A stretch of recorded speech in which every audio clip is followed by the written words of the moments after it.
Je dis bonjour à tous. Je vous salue au nom de Jésus-Christ de Nazareth. Jude Mika, serviteur de l'Éternel. Aujourd'hui, le thème, ce qu'on va partager ensemble, la parole de Dieu qui est une nourriture, c'est un verset, Philippiens, chapitre 1er, le verset 21, où il est dit « Car Christ est ma vie, mourir, c'est gagner. Christ est ma vie, la mort m'est un gain. » Ça, c'est Paul qui le dit. Un homme qui a expérimenté vraiment la parole de Dieu.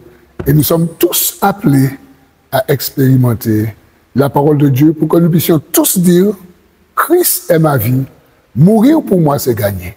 Les amis, les gens ont peur de mourir. Vous avez des personnes qui pensent à leur mort, des personnes qui sont angoissées parce que elles savent qu'elles vont mourir. Je me souviens, il y a une sœur, une dame à l'Évangile qui connaissait le Seigneur, mais qui était très malade, d'ailleurs qui est décédée cette année. Et tout le temps, elle avait peur pour elle, c'était très angoissant de savoir qu'elle va mourir parce qu'elle était très malade. Mais elle en faisait, je ne vais pas dire une histoire, mais quand même c'était un sujet pour elle, ce petit passage, d'accord, de la vie physique à la mort, d'accord, cessation de vie.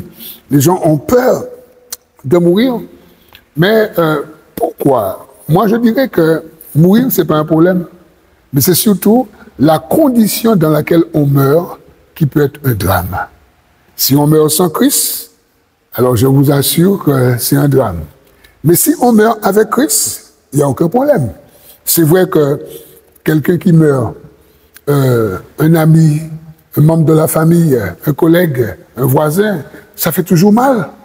La séparation, ça fait un vide. Mais si cette personne connaît le Seigneur, il n'y a pas de souci. Dans Jean, le chapitre 11, les versets 25 et 26, d'ailleurs, ce sont des versets que j'apprécie beaucoup. Voilà ce que Jésus va dire devant le tombeau de Lazare. Lazare, c'est l'ami de Jésus qui est décédé depuis 4 jours. Et Jésus a demandé à sa sœur Marthe d'enlever la pierre pour ouvrir le tombeau. Mais elle va dire, il sent. Et Jésus va dire dans Jean 11, 25 et 26, Jésus dit, je suis la résurrection et la vie. Celui qui croit en moi vivra, quand même il serait mort.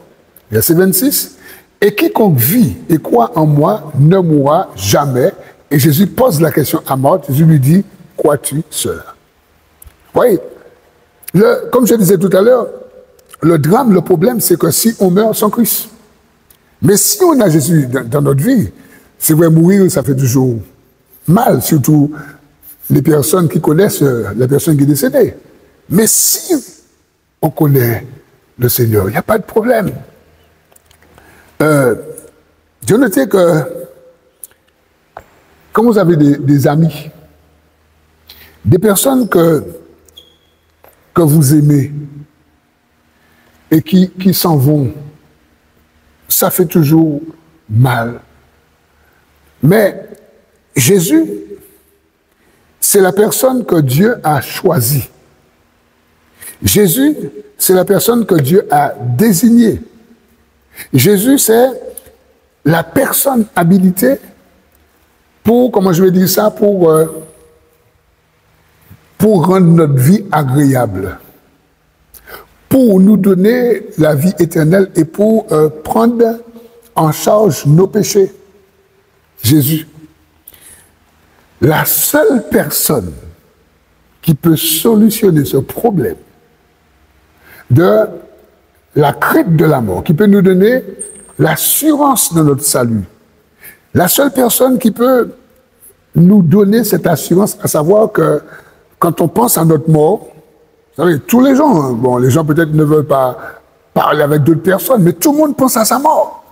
Mais quant à Christ dans ta vie, Christ, c'est la seule personne qui va solutionner ce problème. En fait, Christ est la solution, Christ est la personne, Christ est la solution.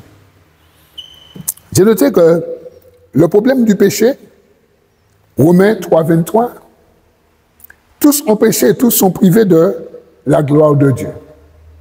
Romains 6, 23, le salaire du péché, c'est la mort. Alors on comprend que le péché est attaché à la mort.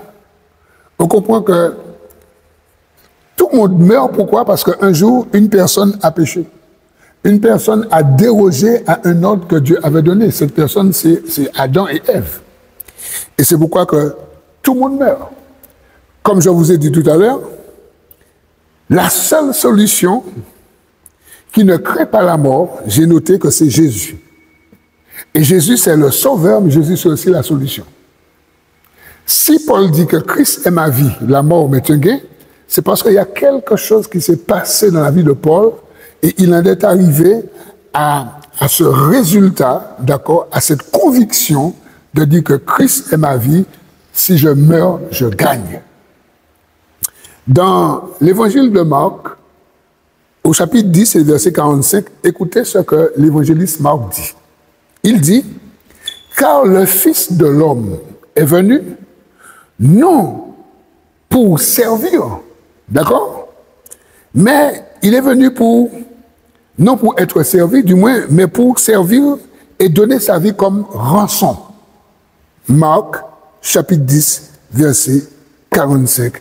Jésus est venu, pas pour être servi, mais pour servir et pour donner sa vie en rançon. On sait très bien, lorsqu'on parle de rançon, c'est quand il y a quelqu'un qu'on a pris en otage, quelqu'un qu'on a kidnappé, et pour libérer cette personne, on demande une somme, d'accord, comment je vais dire ça, de l'argent, ou encore quelque chose en échange, je voulais dire, un échange quelconque, vous voyez?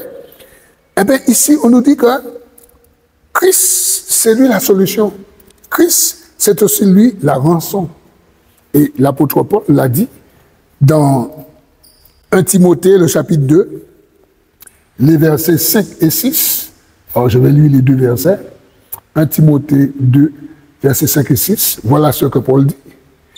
Car il y a un seul Dieu et aussi un seul médiateur entre Dieu et les hommes, Jésus-Christ homme, qui s'est donné lui-même en rançon pour tous. C'est là le témoignage rendu en son propre temps. Vous voyez? Christ est la solution, Christ est la rançon, Christ est le sauveur, Christ se donne. Et c'est sa vie qu'il donne en rançon, c'est sa vie, c'est son sang qu'il donne en échange. Et c'est pourquoi Paul peut dire que Christ est ma vie, mourir, c'est gagner. Beaucoup de personnes, d'accord, qui sont dans le péché, écoutez-moi bien, beaucoup de personnes qui sont dans le péché et qui vivent dans le péché parce qu'on leur a dit que avec le pédobaptisme, le baptême de bébé, comme ces gens ont été baptisés bébés, alors on leur a dit que vous êtes sauvés. Alors les gens sont dans le péché, les gens vivent dans le péché. Les gens continuent à vivre dans toutes sortes de péchés. Ça peut être fornication, adultère, mensonge, quimbois, sorcellerie, fraude, homosexualité, enfin, quel que soit, d'accord? Toutes sortes de péchés. Et parce que ces personnes, enfin, elles disent qu'elles ont été baptisées bébés, elles ont une garantie. Mais ces gens-là ont peur de mourir. Et c'est pourquoi que ce thème, Christ est ma vie, mourir, c'est gagner, c'est très important. Pour toi qui écoutes. Alors, on a dit à ces personnes, vous êtes baptisés bébés, vous êtes sauvés. Moi, je lis dans Marc 16, 16. Marc 16, 16. Moi, je lis. C'est l'évangéliste Marc, hein, il dit, c'est celui qui croira et qui se fera baptiser qui sera sauvé.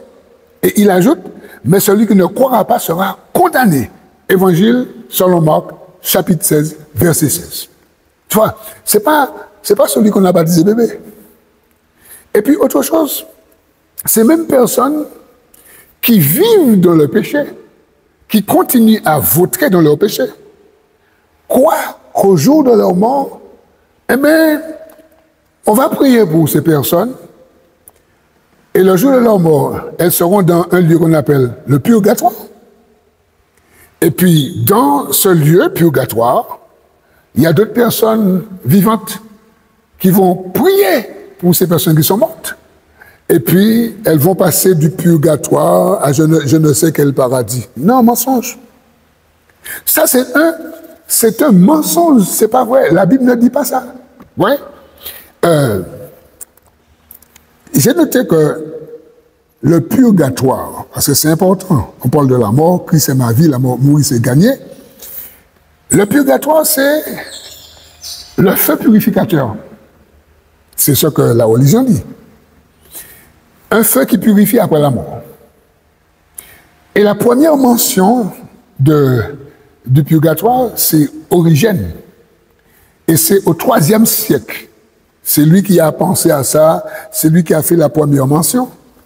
Et après, on nous dit que le pape Grégoire le Grand, il a un peu, on va dire, ébauché cette doctrine, mais il est mort en 604. Et puis, après, on vous dit que la personne qui a institué le jour des morts, ça s'est fait en 1439 par le Concile de France.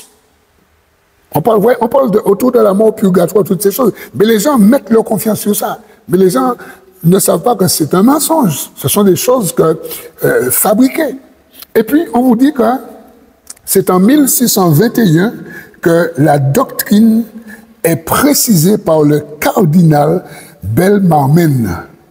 1621, qu'on va bien mettre ça en place. Et à partir de ce temps, on parle de purgatoire. Les gens pensent que vous mourrez, on va prier pour vous, vous êtes dans une antichambre, et après que le feu purificateur va purifier vos péchés, vous allez passer au paradis. Mon ami, toi qui écoutes, toi qui regardes, toi qui regardes, si tu penses que tu vas pas, quand tu vas mourir, c'est le purgatoire qui va te sauver, tu vas te retrouver en enfer. Alors, le conseil que je te donne, d'accord, c'est de te repentir, de donner ta vie à Jésus pendant que tu es vivant, pour que tu puisses dire, comme Paul, Philippiens, chapitre 1, verset 21, car Christ est ma vie, la mort m'est un gain. Christ est ma vie, mourir, c'est gagner. Et c'est pourquoi on a lu le verset dans Jean 11, 25, 26, où Jésus dit, je suis la résurrection et la vie, celui qui croit en moi, même quand il va mourir, il va vivre. On comprend que cette personne n'a pas besoin de purgatoire, puisque c'est un mensonge. Mes amis, c'est très important. C'est pourquoi il est important, pour ceux qui veulent vivre éternellement, de lire la Bible. Maintenant, pour terminer, selon Jésus. Dans Luc, il y a une histoire que tout le monde connaît. Dans Luc 16, Jésus donne une histoire, Jésus raconte une histoire, mais une histoire qui est vraie. Luc chapitre 16. À partir du verset 23, je vais lire. Et là, Jésus nous montre que pas de purgatoire, pas de possibilité pour quelqu'un qui est mort, pour que cette personne qui est morte reçoive la bénédiction de la prière des vivants ou vice-versa. Mais non, ce n'est pas possible. Jésus dit, dans le séjour des morts, il y a un monsieur qui est mort, c'est le riche. Il dit que dans le séjour des morts, il leva les yeux, et tandis qu'il était en proie et au tourment, il vit de loin Abraham et Lazare dans son sein. Il s'écria, « Père Abraham, aie pitié de moi, et envoie Lazare pour qu'il trempe le bout de son doigt, d'accord, dans l'eau, et qu'il me rafraîchisse la langue, car je souffre cruellement dans cette flamme. » Verset 25. Abraham répondit, « Mon enfant, mais souviens-toi que tu as reçu tes biens pendant ta vie. » Vous voyez, il dit, pendant ta vie, tu as reçu tes biens. Et que Lazare a eu les maux pendant la sienne. Maintenant, il est ici consolé et toi tu souffres. Parce que Lazare, de son vivant, avait accepté Dieu, connaissait la loi de Dieu. Verset 26. Il dit, d'ailleurs, il y a entre nous et vous un grand abîme, afin que ceux qui voudraient passer d'ici vers nous ou de là vers vous ne puissent le faire. Alors, on revient à ce riche qui est décédé. Le riche dit, je te prie, donc Père Abraham, d'envoyer Lazare dans la maison de mon père, car j'ai 5 frères qui sont vivants. C'est pour qu'il leur atteste ces choses, afin qu'ils ne viennent pas aussi dans ce lieu de tourment. Ça veut dire que dans le séjour des morts, l'âme de ce monsieur dit à Abraham, d'accord, qui est dans le paradis, et ce monsieur est en bas dans le séjour des morts. Il dit, envoie Lazare chez mon papa pour que Lazare prêche à mes frères de se repentir. Mais, non, mais Abraham dit, alors Abraham répondit, mais ils ont Moïse et les prophètes qui les écoutent. Et il dit, non, Père Abraham, mais si quelqu'un des morts va vers eux, ils se repentiront. C'est ça. Verset 31, et Abraham lui dit, s'ils n'écoutent pas Moïse et les prophètes, ils ne se laisseront pas persuader. Quand même, quelqu'un des morts ressusciterait. Mes amis, le sujet que nous traitons aujourd'hui est très important parce que trop de personnes meurent sans Christ et pensent que le jour de leur mort, la religion, d'accord, va prier pour leur âme et ils vont sortir du purgatoire au paradis. Mensonge, mes amis. Détrompez-vous. La Bible ne dit pas ça. C'est-à-dire que si Paul dit « Christ est ma vie, mourir c'est gagner », c'est parce qu'à un moment, Paul s'est repenti et vous pouvez le lire dans Acte 9. Quand vous avez un moment, lisez tout le chapitre de Acte 9 et là, vous verrez la repentance et la conversion de Paul, comment il s'est repenti, comment le Seigneur l'a arrêté sur le chemin de Damas. Et c'est pourquoi je vous dis, mes amis, c'est très important pour vous de saisir la vérité. Alors, bien sûr, vous savez, il y a toujours des arguments. Hein. Les gens qui pensent au purgatoire, il y en a qui s'appuient sur Matthieu 5, 26, 25, d'accord? Il y en a d'autres qui s'appuient sur Matthieu 12, 32. Oui, les gens prennent la parole et puis les gens vont mal interpréter la parole, d'accord? Pensant trouver un chemin. Tu ne peux pas trouver de chemin. C'est Jésus qui est le chemin. D'accord? C'est très important. Alors, mes amis, la Bible dit quelque chose que je voudrais lire aussi avec vous. Et là, c'est dans Ecclésiaste. Ecclésiaste, le chapitre 9. Écoutez ce que la Bible nous dit. Dans Ecclésiaste, le chapitre 9, c'est très important. Les versets 4 et suivants. Il dit que pour tous ceux qui vivent, il y a de l'espérance et même un chien vivant vaut mieux qu'un lion mort. Ouais. Et puis il dit que les vivants, en effet, savent qu'ils mourront, mais les morts ne savent rien. Ni il n'y a pour eux, ni plus de salaire, puisque leur mémoire est oubliée. Et leur amour, et leur haine, et leur envie, ils ont péri. Et ils n'auront plus jamais aucune part à tout ce qui se fait sous le soleil. Vous voyez, ici, dans Ecclésiaste chapitre 9, versets 4 à 6, on nous dit ici que une fois que quelqu'un est décédé, terminé. Pour ce qui est de sa vie, on parle sur la terre, hein, comprenez bien, mais son cas, c'est où cette personne est dans le séjour des morts et l'attend son jugement, ou cette personne qui est décédée est dans le sein d'Abraham, dans le paradis, et cette personne attend la résurrection des morts. C'est très important. Et je termine avec 3 versets. C'est par la prédication de la parole de Dieu que l'homme obtient le salut. Voilà. C'est de ton vivant en entendant. Et ça, c'est l'apôtre Paul qui va le dire parce qu'il va dire que moi, le Seigneur m'avait choisi pour prêcher la parole. Acte 26, les versets 17 et 18, voilà ce que Paul dit. Paul dit, voilà ce que le Seigneur lui a dit. Je t'ai choisi du milieu de ce peuple et du milieu des païens vers qui je t'envoie, afin que tu leur ouvres les yeux pour qu'ils passent des ténèbres à la lumière et de la puissance de Satan à Dieu, pour qu'ils reçoivent par la foi en moi, en Jésus, le pardon des péchés et l'héritage avec les sanctifiés. Voilà. Paul était un prédicateur de la parole, un évangéliste, un apôtre qui prêchait, d'accord? Et ça, c'est dans Acte 26, les versets 17 et 18. C'est très important. Le deuxième verset, c'est que le diable, il a perdu toute puissance qu'il avait sur la mort. Mais uniquement pour les personnes qui acceptent Jésus. Et ça c'est dans Hébreux, le chapitre 2, les versets 14 et 15. Voilà ce que la Bible nous dit. Ainsi donc, puisque les enfants participent au sang et à la chair, Jésus y a lui-même participé, afin que par sa mort, par la mort, il anéantit celui qui avait la puissance de la mort, c'est-à-dire le diable. Ouais, c'est écrit.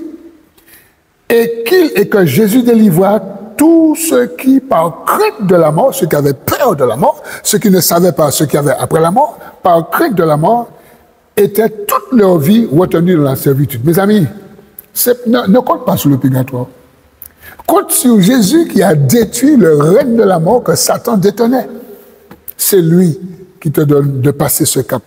Que même si le jour où la mort va te surprendre, la mort physique, mais le fait que tu sois repenti, tu vas continuer de vivre. Et puis le dernier verset, c'est tous ceux qui meurent en Christ sont sauvés et ils jouissent de la vie éternelle.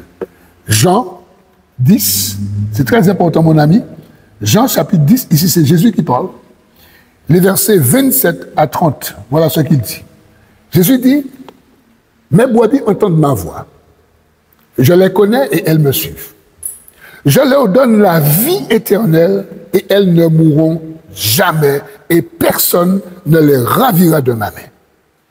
Mon Père qui me les a donnés est plus grand que tous et personne ne peut les ravir de la main de mon Père. Moi et le Père, nous sommes un. C'est très important. On comprend que tous ceux qui meurent en Christ, d'accord, sont sauvés et jouissent déjà de la vie éternelle. Et le dernier verset, c'est dans Apocalypse 14, verset 13, très important. 14, le verset 13. Voilà la révélation que Jean reçoit. Et j'entendis du ciel une voix qui disait, « Écris heureux dès à présent les morts. » Très important. Qui meurent dans le Seigneur. Oui, dit l'Esprit, le Saint-Esprit, afin qu'ils se reposent de leurs travaux, car leurs œuvres les suivent. Mes amis, voilà pourquoi que Paul pouvait dire que Christ est ma vie, la mort m'est un gain. Et ça, je peux le dire aussi. Et toute personne qui a Jésus dans sa vie, toute personne qui est passée par la repentance et la conversion, peut aussi dire que Christ est ma vie, la mort m'est un gain. Toi maintenant, est-ce que tu veux qu'on prie ensemble? Est-ce que toi maintenant qui as regardé ce programme, cette vidéo, est-ce que tu veux vraiment toi aussi donner ta vie à Jésus? Est-ce que tu veux aussi le dire comme Paul, comme tous les chrétiens, d'accord, tous ceux qui vraiment sont passés par la repentance, est-ce que tu veux avoir cette conviction? Si vraiment c'est ton désir, prions ensemble. Dis avec moi, Papa, éternel mon Dieu, je veux vraiment te remercier pour cette parole qui me touche. Cette parole qui m'appelle à toi. Je renonce à tous ces enseignements que j'avais entendus et qui m'a été inculqué et que je remarque que ce sont des mensonges. Aujourd'hui, Seigneur, je me repens de mes péchés. Aujourd'hui, Seigneur, je te donne ma vie. Vraiment, je t'ouvre mon cœur. Donne-moi ton Saint-Esprit. Au nom de Jésus. Amen. Si tu as fait cette prière, c'est très important, si tu as fait cette prière, tu peux, si tu as des questions, tu peux poser des questions. Je te rappelle mon contact, 06 96 89 52 58. Que le Seigneur te bénisse. Abonne-toi et pour la suite.